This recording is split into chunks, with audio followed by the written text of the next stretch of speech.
Hello friend, good evening. Welcome to home science and Mantra. मैं अपने इस चैनल पे आपका स्वागत करती हूँ।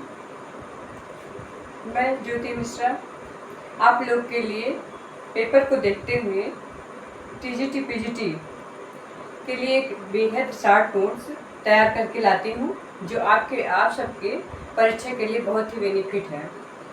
तो हम लोगों ने कल क्या पढ़ा था? हम लोगों ने कल पढ़ा था फैट कल हम लोगों ने स्टार्ट किया था। तो फैट का पार्ट 2 है, क्योंकि फैट बहुत ही बड़ा है ना, उसको शॉर्ट करते करते तब भी दो टॉपिक तो हो ही जाएंगे। ये जो 15-20 मिनट का लेक्चर है, इसमें आपका पूरा का पूरा फैट कंप्लीट हो जाएगा। तो कल हम लोगों ने फैट पढ़ा था कि फैट क्या है। हम लोग जानते हैं फैट क्या है। फैट हमारा क्या है? फैट से हमें यानी वसा से हमें ऊर्जा प्राप्त होती है। हमारे पोषक तत्वों में से एक आवश्यक पोषक तत्व है, जिससे हमें सर्वाधिक मात्रा में ऊर्जा की प्राप्ति होती है।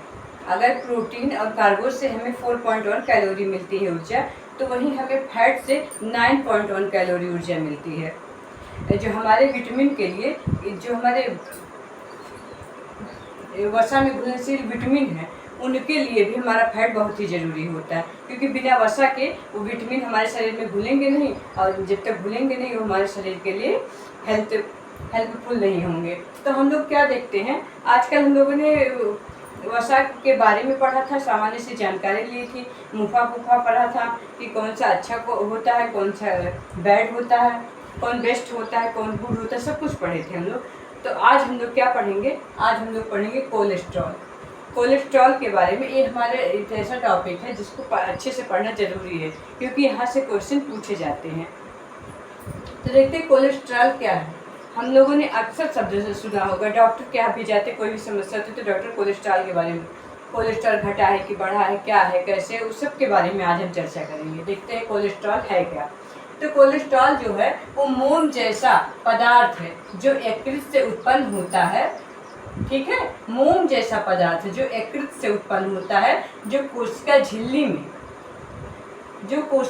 में विटामिन डी की सहायता से, इसमें कोशिका झिल्ली में विटामिन डी की सहायता से पित्त का निर्माण करता है, और कुछ हार्मोन्स के निर्माण में भी सहायक है। ये थोड़े बहुत हार्मोन्स के निर्माण में भी सहायक है, और सबसे बड़ी चीज़ जो है, ये यकृत से उत्पन्न होता है और पित्त निर्माण में भी सहायक होता है। ठीक है, तो हम लोग देखते हैं कोलेस्ट्रॉल है क्या। कोलेस्ट्रॉल जो हमारा है ये अघुलनशील होता है, कि इसको घोला नहीं जा सकता, लेकिन जो लिपोप्रोटीन होता है, इसकी हेल्प से, लिपोप्रोटीन की हेल्प से ये कोलेस्ट्रॉल घुल जाता है।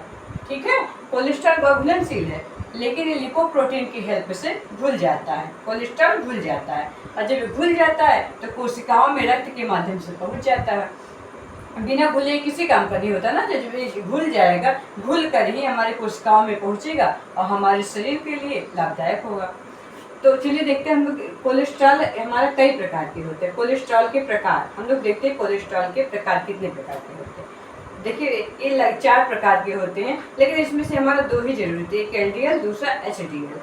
ठीक है, पहले देखिए, इसमें पहला क्या है, 4 प्रकार एलडीएल, दूसरा क्या है एचडीएल, तीसरा क्या है वीएलडीएल, और चौथा क्या है ट्राइग्लिसराइड। ठीक है, तो एलडीएल क्या होता है? ये है, इसका फुल फॉर्म भी आता है, पूछा जाता है, लो डेंसिटी लिपोप्रोटीन। ठीक है, इसका क्या फुल फॉर्म है? Low density lipoprotein.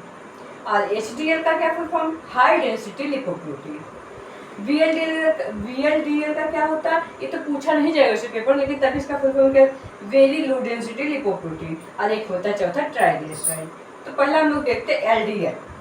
हम लोग देखते हैं एलडीएल है क्या। एलडीएल हमारे शरीर के लिए अच्छा होता है कि गुड होता है कि बैड होता है? तो हम लोग कहेंगे जो हमारा एलडीएल है हमारे शरीर के लिए बैड होता है, मतलब ये हमारे शरीर के लिए अच्छा नहीं माना जाता। ठीक है, और ये क्वेश्चन जो है हमारे 2021 के टीजीटी में पूछा भी गया था कि कौन सा कोलेस्ट्रॉल गुड कोलेस्ट्रॉल है। तो हम लोग कौन सा कोलेस्ट्रॉल भी आगे देखते हैं कौन सा कोलेस्ट्रॉल गुड है। तो ये जो एलडीएल होता है, ये यकृत से शरीर के सभी अंगों में भेजना, यानी हमारे यकृत से जो शरीर में पुनः भेजे जाते हैं वो एलडीएल होते हैं, और यूरिन के द्वारा बाहर निकल जाता है, यूरिन के थ्रू बाहर निकल जाता है और यकृत से सभी अंगों में जाता है। ठीक है, अगला है एचडीएल। एचडीएल क्या? High density lipoprotein. इसको हम गुड कोलेस्ट्रॉल कहते हैं। क्या कहते हैं? Good cholesterol. ये हमारे 2021 में यही क्वेश्चन आया था। हाई डेंसिटी लिपोप्रोटीन यानी गुड कोलेस्ट्रॉल है। यहाँ से क्वेश्चन बन जाएगा इसका क्या है? ये शरीर के सभी अंगों से यकृत में पुनः भेजना। हमारे जो अंगों से इस शरीर में पुनः यकृत में भेज दिया जाता है। ठीक है। अगला है ट्राइग्लिसराइड। ये ट्राइग्लिसराइड क्या है? तो ट्राइग्लिसराइड जो शरीर में मांसपेशियों को ऊर्जा देता है। इसका मेन कार्य होता है शरीर में मांसपेशियों को ऊर्जा देना। ठीक है। शरीर में मांसपेशियों को ऊर्जा देना किसका कार्य? ट्राइग्लिसराइड का। ठीक है। देखिए यहाँ पे हमने नोट करके लिखा है, ये इम्पोर्टेंट है कि यदि एलडीएल ज़्यादा कम हो जाता है तो बीपी लो, एथेरोस्क्लेरोसिस व फैटी स्ट्रोक्स जैसी समस्याएं होती हैं। ठीक है। अगर हमारा एलडीएल ज़्यादा कम हो, ये मतलब बैड है, लेकिन अगर ये ज़्यादा कम हो गया तो हमारे शरीर के लिए हानिकारक सिद्ध होता है। ठीक है। इससे BP low, atherosclerosis, fatty strokes जैसी अनेक समस्याएं हमारे शरीर में उत्पन्न हो जाती हैं। इसलिए सभी चीज़ को मेंटेन करके रखना चाहिए। यानी कि कोई ज़्यादा हो जाए, कोई कम हो जाए, ये बैड है तो इसको एकदम से ना लेना है, लेकिन ऐसी मात्रा में लेना है कि वो हमारे शरीर के लिए हानिकारक सिद्ध ना हो। ठीक है। अगला देखते हैं। इस देखने के बाद हम क्या देखते हैं? वसा के कार्य। लेकिन वैसे वसा के कार्य पढ़ने से पहले हम लोग देखते हैं, एक हमारा होता है ट्रांसफैट। क्या होता है? ट्रांसफैट। तो देखते हैं ट्रांसफैट क्या होता है। ट्रांसफैट, चलिए यहीं पे देख लेते हैं ट्रांसफैट क्या है। देखिए ट्रांसफैट, ट्रांसफैट, एक ट्रांसफैट है क्या? हम लोगों ने अक्सर ये देखा जाता है कि ट्रांसफैट होता क्या है। तो जो ट्रांसफैट है ये क्या है? ट्रांसफैट जिसे वनस्पति वसा होता है, एक वनस्पति वसा होता है, दूसरा क्या होता है? जानता वसा। ठीक है। ये जो दोनों वसाएं होते हैं, एक वनस्पति वसा, एक जानता वसा। ठीक है। इन दोनों को, जब इन दोनों को पकाया जाता है इकट्ठे मिला के, ठीक है, इन दोनों को इकट्ठे जब पकाया जाता है, पकाकर क्या हमारा बनता है? तो इससे बन जाता है ट्रांस फैट। ठीक है। समझ में आ रहा है ट्रांस फैट क्या है? चलिए ये सब तो हम लोगों ने देख लिया। अगला देखते हैं वसा के कार्य। क्योंकि हम लोग को ज़्यादा समय नहीं लेना है, एक वेरी शॉर्ट वीडियो बनाते हुए हमें अपने पूरे कोर्स को कवर करना है। और कवर ही नहीं करना, यहाँ से क्वेश्चन फंसाना भी है कि क्वेश्चन हमारे पेपर में यहाँ से देखे जाए। अरे पक्का है कि यहाँ से क्वेश्चन आएंगे। तो हम लोग क्या देखते हैं? वसा के कार्य। वसा के कार्य क्या है?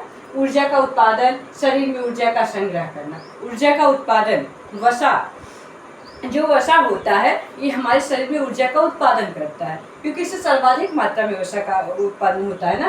प्रोटीन और कार्बोज से ज़्यादा इसमें वसा होता है, मतलब लगभग दोगुने से ज़्यादा ही होता है। इसलिए ऊर्जा का उत्पादन करने में, शरीर में ऊर्जा का संग्रह करने में, जब हमारा प्रोटीन, कार्बोज या कोई भी भोज्य पदार्थ हम अधिक मात्रा में खा लेते हैं तो जो हमारे शरीर के लिए लाभदायक होता है हमारे शरीर में चला जाता है, ब्लड के माध्यम से हमारे पोषक तत्व हमें मिल जाता है। जो एक्स्ट्रा बचता है वो फैट के रूप में हमारे कोशिकीय ऊतकों में इस संग्रहित हो जाता है, जो हमें बाद में भूखे पे, बीमार होने पे, इन सब चीज़ों में हमारे शरीर के लिए लाभदायक सिद्ध होता है। अगला देखिए क्या? कोमल अंगों की रक्षा।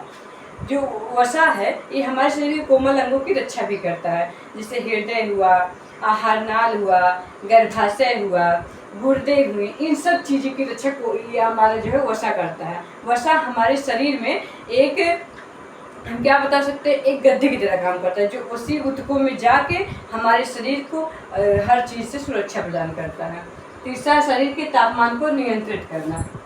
मतलब हमारे शरीर को जब हमें ठंडी लगती है, गर्मी लगती है, या हमारे देखिए हमें कुछ ठंडी लगती है तो जो हमारे वसीय ऊतक होते हैं ये हमारे शरीर के तापमान को नियंत्रित करते हैं, जिससे हमें ठंड का एहसास कम हो जाता है। ठीक है। अगला क्या है? वसा में घुलनशील विटामिन का स्रोत है। यानी वसा में जो घुलनशील हमारे विटामिन है कौन कौन से हैं? ए डी ई टी, ये जो चारों विटामिन है ये हमारे इनका हमारा जो ये घुलते हैं कैसे शरीर में? वसा की उपस्थिति में। अगर वसा न रहे इस विटामिन हमारे शरीर में घुलनशील नहीं होंगे। अगला क्या है? त्वचा को स्वस्थ और चिकना बनाए रखने में। हमारे शरीर को स्वस्थ चिकना बनाए रखने के लिए किसकी आवश्यकता होती है? वसा की आवश्यकता होती है। हमारे शरीर में जो ग्लो आता है, ये सब चीज़ हमारी वसा के कारण ही होता है। वसा ही है जो हमारे शरीर को स्वस्थ बनाए रखती है, चिकना बनाए रखती है। अगला आहार नाल में स्नेहक के रूप में जो हम लोग भोजन खाते हैं उसको लुब्रिकेट बनाने में, उसको चिप बनाने में हमारा वसा महत्वपूर्ण योगदान देता है। इसलिए आहार नाल में स्नेहक के रूप में भी ये कार्य करता है। आता सातवां क्या है, भोजन का परिमाण कम करने में। मतलब ऐसा होता है कि हम भोजन अगर वसा खा लेते हैं तो हमें कुछ समय तक भूख नहीं लगती, जिससे ये भोजन का परिमाण कम करता है। नहीं तो भी हम कार्बोज खाते हैं तो प्रोटीन खाते हैं लगभग 4 घंटे में पच जाता है, जिससे हमें फिर से भूख लग जाती है। लेकिन अगर हम वसा खाते हैं, कोई चीज़ फैटी चीज़ें खाते हैं तो हमारा ज़्यादा समय में अवसर होता है। इसलिए भोजन के परिमाण को कम करने में भी वसा का महत्वपूर्ण योगदान होता है। चलिए हम लोग अब देखते हैं कि वसा की कमी के क्या प्रभाव होते हैं। वसा की कमी के क्या प्रभाव हैं। वसा की कमी अगर हमारे शरीर में रहेगी तो वृद्धि रुक जाएगी, बच्चों की वृद्धि रुक जाएगी। दूसरा फाइनोडर्मा, डर्मेटाइटिस, एक्जिमा रोग हो जाना, ये सब जो है ये त्वचा संबंधी रोग हैं जो हमारे शरीर में वसा की कमी से हो जाते हैं। ठीक है, इसमें शरीर त्वचा रूखी हो जाती है और उस पर जो है दाने निकल आते हैं। ये सारे जो रोग है ये वसा की कमी से होते हैं और हमारे वसा की कमी से हमारे त्वचा संबंधी रोग है। ठीक है, और नेक्स्ट क्या है, कोशिकाओं की कार्यशीलता में कमी। अगर जो है वसा की कमी हो जाती है तो हमारी कोशिकाओं की कार्यशीलता में भी कमी आ जाती है, या हमारे शरीर को रूखा हो जाते, रूखे बेजान हो जाते हैं, त्वचा ओठ के किनारे फट जाते हैं, पैर की एड़ियाँ फट जाते हैं, बाल रूखे बेजान हो जाते हैं, त्वचा पे झुर्रियाँ आने लगती, ये सारी चीज़ें हमारी वसा की कमी से होता है। अब देखिए अधिकता का क्या प्रभाव, कि वसा की अधिकता का क्या प्रभाव है। तो इसकी अधिकता से मोटापा हो जाता है। हम लोग ज़्यादा फैटी चीज़ें खाते हैं, चाट, चाउमीन, बर्गर, पिज्जा अगर हम लोग डेली खाते हैं तो हमारा शरीर मोटा हो जाता है। और हृदय संबंधी रोग, जब हम लोग मोटापा ही हर रोग का कारण होता है, तो जब हम लोग फैट ज़्यादा मात्रा में सेवन करने लगेंगे तो मोटापा हो जाएगा, हृदय संबंधी रोग हो जाएगा, हाई बीपी हो जाएगा, एथेरोस्क्लेरोसिस, ये सारे रोग हो जाते हैं। गुर्दे संबंधी रोग, गुर्दे हमारे कार्य करना बंद कर देते हैं, क्योंकि इसमें वसा की परतें जमा होने लगती है।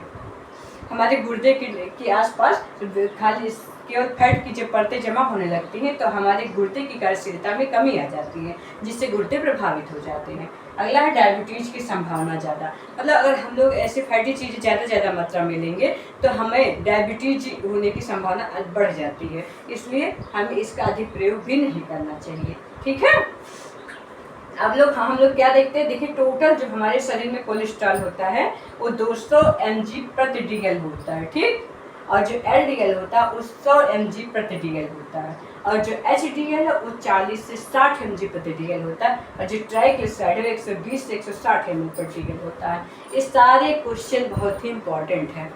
ये जो लिखा गया थ्योरी नहीं है, ये सारे क्वेश्चन ही हैं। हर लाइन में लगभग क्वेश्चन आपके बन ही जाएंगे।